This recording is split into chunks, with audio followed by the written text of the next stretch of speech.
ご案内いたします。小倉小橋に向かう途中には角田や桃、もみじなど四季によって異なる造形を楽しむことができます。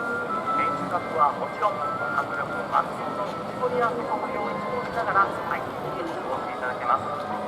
また櫓や神社などの史跡エリア、小名船乗り場や南の大阪城へお迎えのお客様もぜひご利用ください。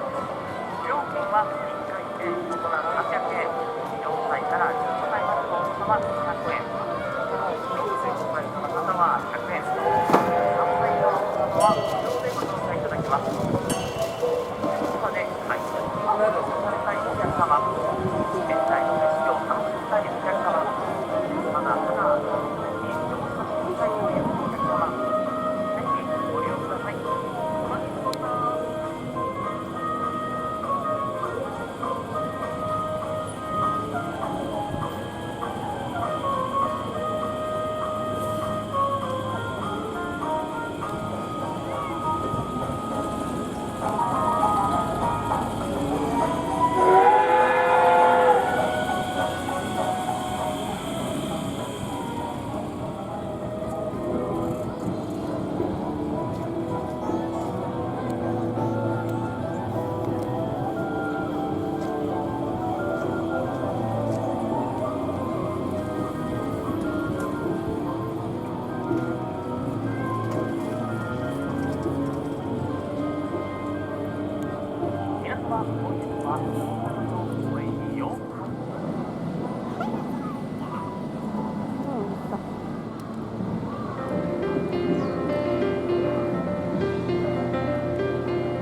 이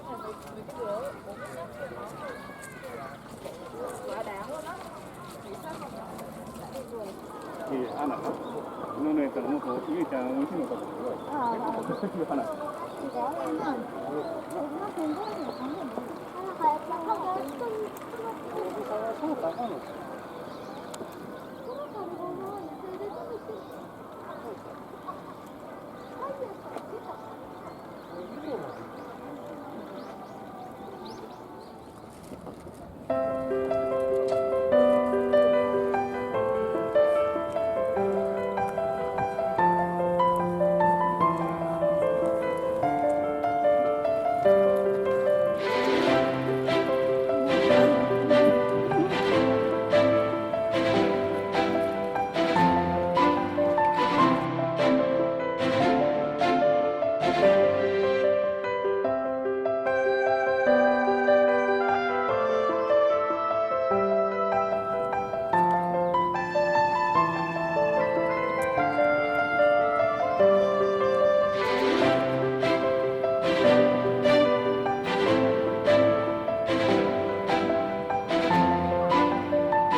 이럴 때도 그래, 이거 어떤 거.